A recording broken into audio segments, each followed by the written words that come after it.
नमस्कार दोस्तों, स्वागत है आपका हमारे यूट्यूब चैनल पे, जिसमें हम नॉलेज को ही पावर मानते हैं।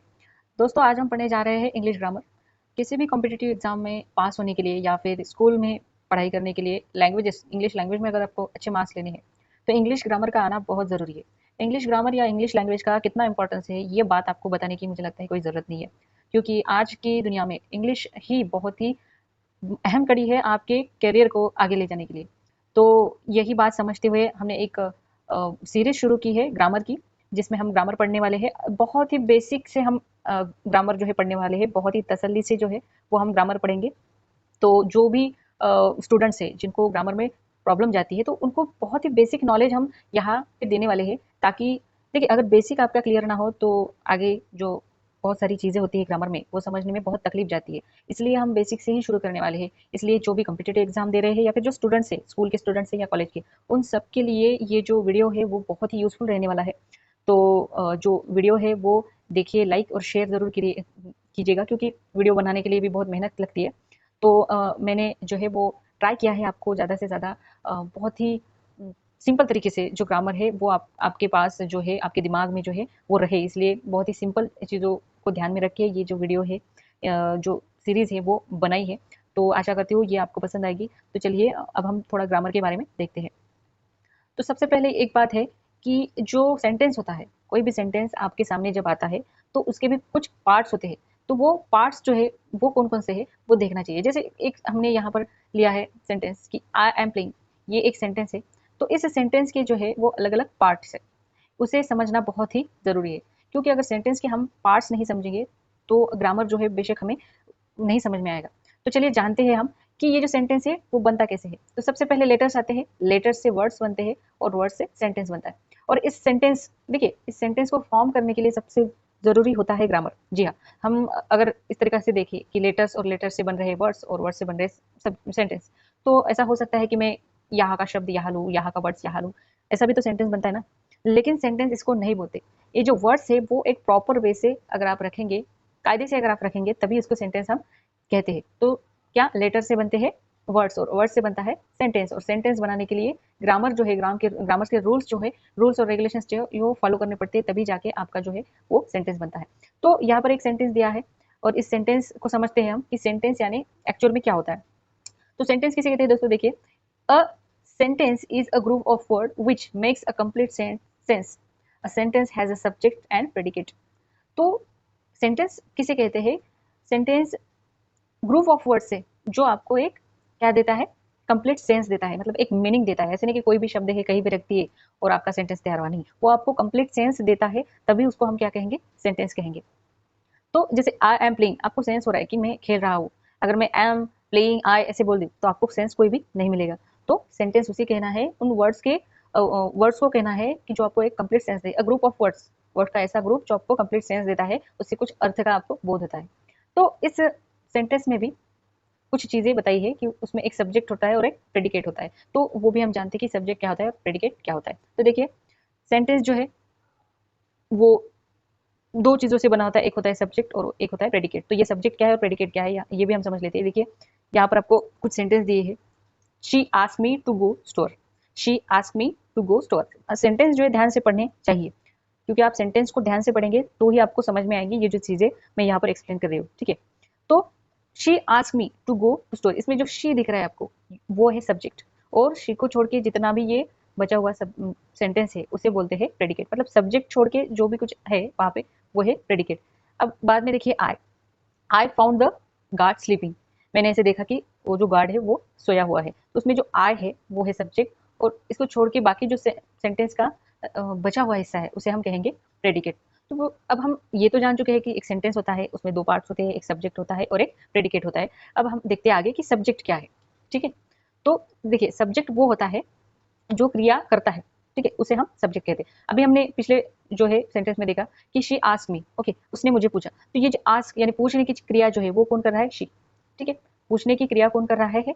ये शी। और अभी हमने जो डेफिनेशन देखी है उसमें बोला गया है, क्या बोला गया है कि जो क्रिया करता है उसे हम क्या बोलते हैं? सब्जेक्ट। क्रिया करने वाला जो है वो कौन होता है? Subject. The subject is who or what sentence is about, okay. ये दूसरी डेफिनेशन बोल सकते हैं हम कि सब्जेक्ट वो होता है who or what sentence is about, जिसके बारे में ये सेंटेंस होता है, ठीक है, जो क्रिया करता है या फिर जिसके बारे में सेंटेंस होता है। कई बार ऐसा भी होता है कि उसमें कोई क्रिया नहीं दिखती हमें, लेकिन फिर हमें नेक्स्ट चीज ये ध्यान में रखनी चाहिए कि सब्जेक्ट वो है जिसके बारे में उस सेंटेंस में कुछ जानकारी दी गई है, ठीक है, जिसके बारे में जानकारी दी जा रही है उसे हम क्या बोलते हैं, उद्देश्य बोलते हैं, या फिर उसका सब्जेक्ट हम बोलते हैं। या फिर कुछ एग्जाम्पल दिए हैं कि राज वॉज अ टीचर, ठीक है, राज वॉज अ टीचर, इसमें अब क्रिया तो कोई दिख नहीं रही है, ठीक है, जैसे पहले हमारी डेफिनेशन हमने बोली है कि जो क्रिया करता है वो जो है वो सब्जेक्ट होता है। यहाँ कोई क्रिया नहीं दिख रही कि राज एक टीचर था, तो इस केस में हम बोल सकते हैं कि the subject is who or what sentence is about, कि सेंटेंस जिसके बारे में उसे हम क्या क्या बोलते हैं, उद्देश्य या फिर सब्जेक्ट बोलते हैं, ठीक है। अब सब्जेक्ट के भी कुछ टाइप्स होते हैं, तो यहाँ पर हमने दो टाइप्स दिए हैं, एक है सिंपल सब्जेक्ट और दूसरा है कंपाउंड सब्जेक्ट। देखिए आपको लग रहा होगा कि हम बहुत ही डीप कुछ बात कर रहे हैं सब्जेक्ट के बारे में, तो ठीक है, हमें तो इतना पता चल गया है कि जो क्रिया करता है उसे हम सब्जेक्ट बोलते हैं, या फिर जिसके बारे में बात की जा रही है उसे हम क्या बोलते हैं, सब्जेक्ट बोलते हैं। ये रटना ही है, रटने के सिवा, या फिर आप एग्जाम्पल लीजिए और उस एग्जाम्पल को सॉल्व करके देखिए कि सब्जेक्ट किसे कहते हैं, क्योंकि बेसिक बेसिक सी चीज़ें ही हमें क्लियर नहीं होती और उसकी वजह से फिर हम जो सेंटेंस है या फिर जो प्रॉब्लम है वो सॉल्व नहीं कर पाते। इसलिए ये चीज़ हमें देखनी ही है। हम अब देख रहे हैं कि टाइप्स ऑफ सब्जेक्ट भी हम यहाँ देख रहे हैं, तो बहुत ही छोटी छोटी चीज़ें हैं, ये बहुत ही छोटी छोटी चीज़ें हैं, लेकिन ये हमारी क्लियर नहीं होती, इसलिए हम कंफ्यूज होते हैं और फिर हम मार्क्स नहीं ले पाते। बहुत ही बेसिक बेसिक सी चीज़ें होती है, तो थोड़ा डीप है, हम सब्जेक्ट भी देखा है और सब्जेक्ट के टाइप्स भी यहाँ पर डिस्कस कर रहे हैं। तो ये जो बेसिक चीज़ें हैं जो हम हमेशा इग्नोर करते हैं, तो ये सारी चीज़ें करना बहुत ही ज़रूरी है। शुरुआत हमने किससे की थी कि वर्ड्स क्या होते हैं, लेटर्स क्या होते हैं, सेंटेंस कैसे फॉर्म होता है, सेंटेंस के कौन से पार्ट्स होते हैं, तो उसके जो एक महत्वपूर्ण पार्ट है सब्जेक्ट, उसके बारे में हम देख रहे हैं यहाँ पर, ठीक है।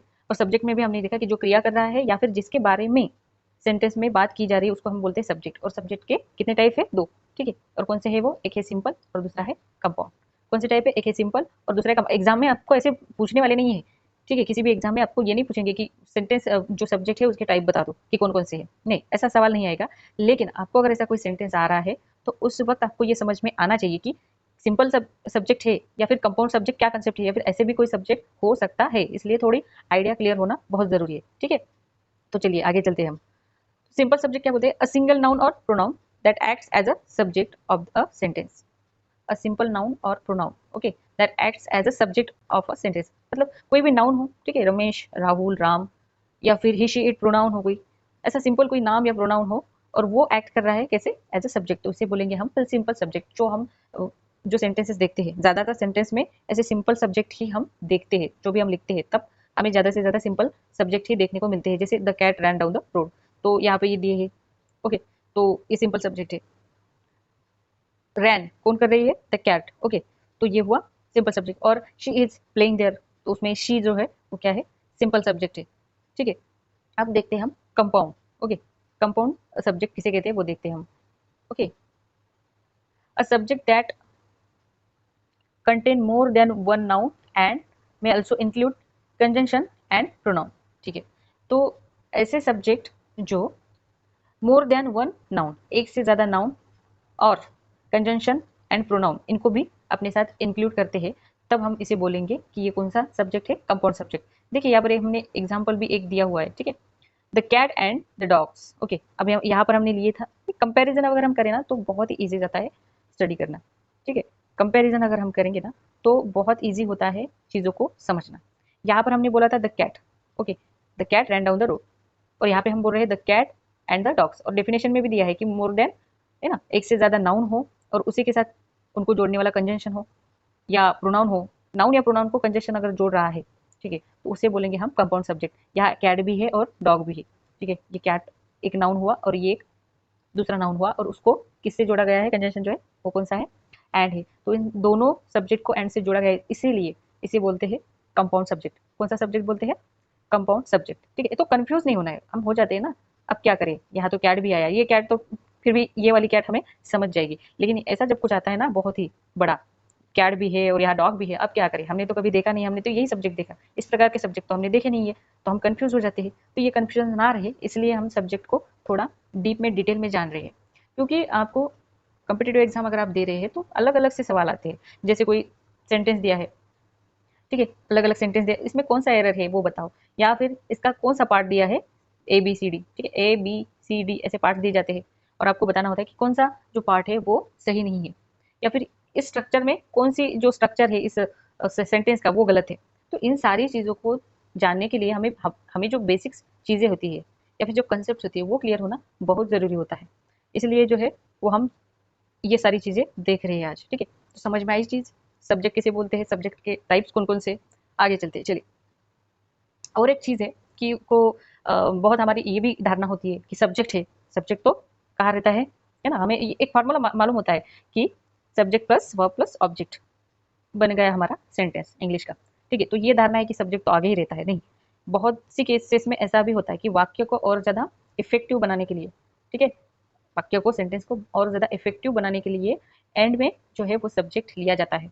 कुछ एग्जाम्पल्स भी मैंने यहाँ दिए हैं। तो ये भी बात हमें ध्यान में रखनी है कि कभी कभार सब्जेक्ट कहाँ आ सकता है, सेंटेंस के आखिर में भी आ सकता है। तो वो किस प्रकार से आता है, आ सकता है मतलब हमने लिया और लगाया, ऐसा भी नहीं है। तो वो किस तरह से आ सकता है ये भी सेंटेंस यहाँ दिए हुए है। Down flow the river Ganga, ठीक है। रिवर गंगा जो है वो डाउन फ्लो हो रही है, ये थोड़ा सा एम्फासिस करके बताने के लिए भी इस तरीके से जो सब्जेक्ट है वो पीछे लगाया जाता है। A barking dog the shepherd herd, okay. जो शेफर्ड है उसने क्या हियर किया, क्या सुना, अ बार्किंग डॉग, ठीक है। तो इस केस में भी the shepherd hears a barking dog, ऐसा भी सेंटेंस हो सकता था, है ना। सीधे सीधे अगर हमने जो पहला फार्मूला हमने जो देखा उस तरीके से सेंटेंस बनाए तो ऐसे भी हम बोल सकते थे कि the shepherd hears a barking dog, shepherd ने भौंकने वाले कुत्ते की साउंड जो है सुनी। बट यहाँ थोड़ा सा और चीज़ को इम्फासिस करने के लिए सब्जेक्ट जो है वो पीछे दिया हुआ है। तो ये भी चीज़ बहुत बार हमें ध्यान में रखनी है, क्योंकि मीनिंग जो है उसको ध्यान में रख के ही हमें सारी चीज़ें क्या होती है, करनी होती है। तो ऐसा नहीं है कि हम जो पढ़ते हैं सीखते हैं कि सब्जेक्ट पहले फिर वर्ब आता है फिर ऑब्जेक्ट आता है, नहीं। आपको 2 बार उस सेंटेंस को पढ़ना भी है, पढ़ना भी ज़रूरी होता है।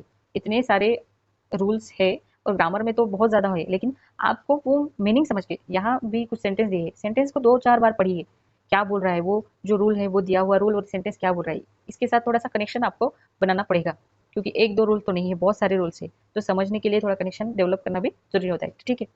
तो ये भी समझ में आई बात कि कभी कभार सब्जेक्ट पीछे भी आ सकता है। ऐसा भी सवाल हो सकता है कि इसमें से कौन सा जो है, ए पार्ट, बी पार्ट, सी या डी, कौन सा यहाँ में सब्जेक्ट है। ऐसा भी सवाल अगर आए तो आपको वो सॉल्व करते आना चाहिए, ठीक है। चलिए नेक्स्ट। तो अब हम जानते हैं कि फॉर्म ऑफ सब्जेक्ट, सब्जेक्ट किस किस फॉर्म में आ सकता है। तो यहाँ कुछ फॉर्म्स हमने दिए हैं कि किस किस फॉर्म में आता है। तो अब हम देखते हैं कि किस किस फॉर्म में, नाउन देखिए, नाउन फॉर्म में आ सकता है सब्जेक्ट, नाउन क्लॉज फॉर्म में आ सकता है, नाउन फ्रेज में आ सकता है, प्रोनाउन में आता है। ये नाउन और प्रोनाउन तो हमें पता ही है, एज यूजुअली वो होता ही है। फिर इन्फिनेटिव, फिर जिरंड, फिर प्रीपोजिशनल फ्रेज जो है वो भी आता है, या फिर इम्प्लाई। इम्प्लाइड थोड़ा सा एक अलग प्रकार है, उसको थोड़ा समझना चाहिए, और कई बार एग्जाम में ये सवाल जो है पूछा भी जाता है, ठीक है। नाउन फॉर्म में जब आता है, जैसे कैट हो, मैन हो, किसी का भी नाम हो, वो अगर एज अ सब्जेक्ट आए तो उसे हम बोलेंगे सब्जेक्ट कौन से फॉर्म में आया है, कि नाउन फॉर्म में आया है, ठीक है।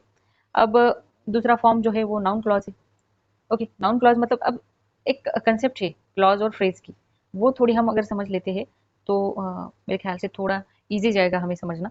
तो हम देखते हैं कि क्लॉज क्या होता है और फ्रेज क्या होती है, ठीक है। तो क्लॉज क्या होता है वो सबसे पहले देखते हैं कि अ group of word that include subject and verb and form a sentence और अ पार्ट ऑफ सेंटेंस। तो क्लॉज किसको कहेंगे, कि जिसमें सब्जेक्ट आता है और वर्ब आता है। कोई एक सेंटेंस है, उसमें से सब्जेक्ट और वर्ब का पार्ट जिस हिस्से में आता है, उस क्लॉज के, उस पद के, उस सेंटेंस के, तो उसे बोलेंगे हम क्लॉज। एक सेंटेंस में अलग अलग क्लॉज भी हो सकते हैं, लेकिन जरूरी ये है कि क्लॉज उसे हम कहेंगे जिसमें क्या आता है, सब्जेक्ट और वर्ब का पार्ट आता है, okay. What is said was true, okay. What is said is, अब इसमें ये जो इतना जो आया है क्लॉज, इसे हम क्लॉज बोलेंगे। She is taller than me, अब देखिए शी इज टॉलर, ओके। या फिर ये जो सेंटेंस है शी इज टॉलर, ऐसा भी बोला तो भी हमें समझ में आता है, यहाँ देखिए सब्जेक्ट भी दिया है या वर्ब भी दिया है, तो डेफिनेटली ये क्या हुआ, क्लॉज हुआ। अब फ्रेज किसे कहते हैं ये भी जान लेते हैं थोड़ा सा, क्योंकि उसके सिवा हमें जो पीछे हमने देखे ना फॉर्म्स ऑफ सब्जेक्ट, वो थोड़े समझ में नहीं आएंगे, इसलिए थोड़ा डिटेल हम लेते हैं इसकी भी। तो फ्रेज उसे कहते हैं a group of word that work together as a unit but doesn't contain subject और वर्ब। तो सेंटेंस का ऐसा पार्ट है जिसमें सब्जेक्ट और वर्ब, ये तो क्लॉज में चला गया ना, तो बचा हुआ जो यूनिट है या फिर वर्ड्स, ऐसे वर्ड्स है जिससे कुछ मीनिंग तो बनता है लेकिन उनके पास सब्जेक्ट और वर्ब नहीं है, ठीक है। तो उनको बोलेंगे हम फ्रेज। और ये फ्रेज किस लिए यूज की जाती है, तो डिस्क्रिप्शन ऑफ पीपल और थिंग और कुछ इवेंट्स है उनको और डिटेल में जो है वो डिस्क्राइब करने के लिए इस तरह की फ्रेजेस जो है वो यूज की जाती है। तो समझ में आया क्लॉज और फ्रेज, ओके। इन दोनों का थोड़ा सा जो डिफरेंस है वो समझ लेना बहुत ज़रूरी होता है, क्योंकि फिर थोड़ी सी चीज़ें अगर हमें नहीं आई तो हमें उन थोड़ी चीज़ों की वजह से बहुत बड़ी बड़ी चीज़ें आगे चल के नहीं आती। ठीक है, इसलिए वो थोड़ी चीज़ें भी समझ लेना जरूरी। तो फ्रेज के भी अलग अलग प्रकार है। नाउन फ्रेज है, नाउन फ्रेज में ऑब्वियस नाउन जो है, नाउन के साथ कुछ वर्ड्स आते हैं इसलिए उसे नाउन फ्रेज कहते हैं। एडजेक्टिव में वही एडजेक्टिव के साथ कुछ शब्द आते हो तो इसलिए हम क्या बोलते हैं उसे adjective phrase. Verb phrase, verb के साथ अगर कुछ शब्द आते हैं। एडवर्ब फ्रेज वेरी केयरफुली है ना, केयरफुली एक एडवर्ब है और उसके साथ अगर कुछ शब्द आते हैं वेरी केयरफुली उसे हम बोलेंगे प्रीपोजिशनल, मतलब प्रीपोजिशन के बाद लगने वाले जो शब्द होते हैं उनसे बनी हुई फ्रेज। जिरंड, जिरंड मतलब हमें पता है कि जिरंड संभवतः उसे कहते हैं कि वर्ब अगर आईएनजी फॉर्म में आता है और वो एक्ट लाइक अ नाउन है ना। ऐसे जैसे यहाँ एग्जांपल दिया है एक कि swimming is good for health. तो स्विमिंग जैसे ही देखते हैं ना हम तो हमें लगता है ये वर्ब है, लेकिन एक्चुअली ये वर्ब नहीं है।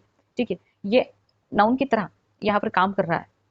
तो इस प्रकार इसे बोलते हैं जिरंड फ्रेज। और अपोजिटिव फ्रेज का मतलब होता है कि नाउन को ही वहाँ पे रीनेम किया जाता है। मतलब नाउन तो होता है लेकिन उसके लिए और भी कुछ शब्द जो है वो लिए जाते हैं। जैसे my friend Ganesha is good boy, अब मैंने गणेशा निकाल दिया और my friend is good boy तो भी मीनिंग पूरा होता है। या फिर माई फ्रेंड निकाल दिया Ganesh is my good boy ऐसा भी बोला तो भी इसका मीनिंग पूरा होता है। लेकिन माई फ्रेंड के लिए गणेशा यूज किया गया है और गणेशा के लिए माई फ्रेंड यूज किया गया है। तो इस तरीके से जब कोई आते हैं शब्द तो उसे बोलते हैं अपोजिटिव फ्रेज। तो फ्रेज का मीनिंग हमने जान लिया है, तो क्लॉज का भी मीनिंग जान लिया है, तो हम अब फॉर्म ऑफ सब्जेक्ट जो है उसे हम पूरा करते हैं। ठीक है, तो देखिए नाउन क्लॉज जो है वो पूरा noun clause as a subject काम करता है।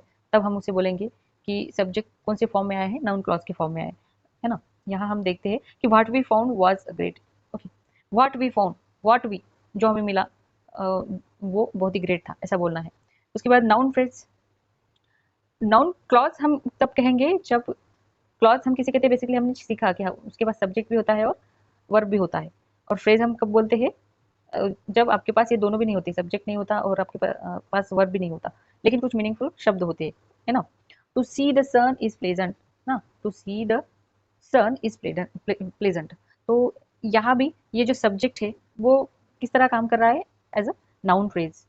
ओके, तो तब हम बोलेंगे कि ये फॉर्म कौन सा है, नाउन फ्रेज का। ठीक है, फिर शी, अब हमें ये तो पता है ही शी इट दे इस प्रकार के प्रोनाउन जब आते हैं तो वो सब्जेक्ट का काम अगर करेंगे तो हम उस सब्जेक्ट को क्या बोलेंगे, प्रोनाउन। इन्फिनिटिव, टू एर इज ह्यूमन हैबिट। ओके, देखिए टू एर ये जो शब्द दिया है, एरर करना जो है मनुष्य का संभवतः जो है वो स्वभाव बोल सकते हैं, या फिर उससे गलतियां तो होती रहती है। तो यहाँ पर ये टू एरर जो है वो उसको एज अ सब्जेक्ट है, मतलब इन्फिनेटिव फॉर्म को लिया गया है और उसको सब्जेक्ट बनाया गया है। तो इस तरह का भी सब्जेक्ट जो है फॉर्म बनता है टू लगा के चीज को। उसके बाद जिरंड देखिए, running is good for health. अब रनिंग जैसे हम देखते हैं हमें लगता है कि ये क्रिया होगी, कोई वर्ब होगा, लेकिन यहाँ पर जिरंड लिया है, मतलब रनिंग को जो है एज अ नाउन यहाँ पर शो किया है। तो इस प्रकार से भी सब्जेक्ट का फॉर्म तैयार हो सकता है। उसके बाद दिया है प्रेपोजिशनल, थोड़ा सा एक मिनट। तो उसके बाद आया है prepositional phrase. After dinner is when we go for walk. Okay, after dinner ये जो बना है इस वक्त, यहाँ का सब्जेक्ट ये बना हुआ है। और ये जो है प्रेपोजिशन के आफ्टर जो है प्रेपोजिशन है, आफ्टर डिनर, इससे ये सब्जेक्ट बना है और आफ्टर का यूज करके, प्रेपोजिशन का यूज करके ये सब्जेक्ट बना गया है, इसलिए इसको हम बोलते हैं प्रेपोजिशनल फ्रेज। जो इस फॉर्म में जो है वो सब्जेक्ट आया है। तो दोस्तों आज हम यहीं पर रुकते हैं और इस कड़ी में या फिर इस पार्ट वन में हमने ये चीज़ें क्या देखी है उसको थोड़ा सा रिकॉल अगर हम करते हैं तो हमें ये समझ में आएगा कि इसमें हमने सबसे पहले देखा कि लेटर्स से वर्ड्स बनते हैं, वर्ड से सेंटेंस। लेकिन सेंटेंस को वैसे कुछ मीनिंग नहीं रहेगा अगर उसको कुछ रूल्स में हम ना डालें, तो ये काम ग्रामर, जी हाँ, ग्रामर करता है रूल्स को डालने में। और फिर हमने देखा कि सेंटेंस के दो पार्ट होते हैं और वो है सब्जेक्ट और दूसरा है प्रेडिकेट। तो सब्जेक्ट की हमने काफ़ी जानकारी ली कि सब्जेक्ट क्या होता है, सब्जेक्ट किसे कहते हैं। ठीक है, सब्जेक्ट्स के अलग अलग टाइप्स कौन से हैं और सब्जेक्ट जो है वो किस फॉर्म में आता है। ठीक है, तो इस जो इस वीडियो में इतना ही हम देखते हैं, इसके बाद भी हमें बहुत कुछ चीज़ें सीखनी है। तो तब तक के लिए मैं आपसे इजाज़त लेना चाहूँगी और नेक्स्ट जो पीरियड है या फिर नेक्स्ट जो पार्ट है उसमें हम मिलेंगे और बहुत सारी डिटेल हम लेंगे कि किस प्रकार के सेंटेंस और उसमें अलग अलग जो पार्ट्स है उसको किस तरह हम समझ सकते हैं, समझ ले सकते हैं। ठीक है, तब तक के लिए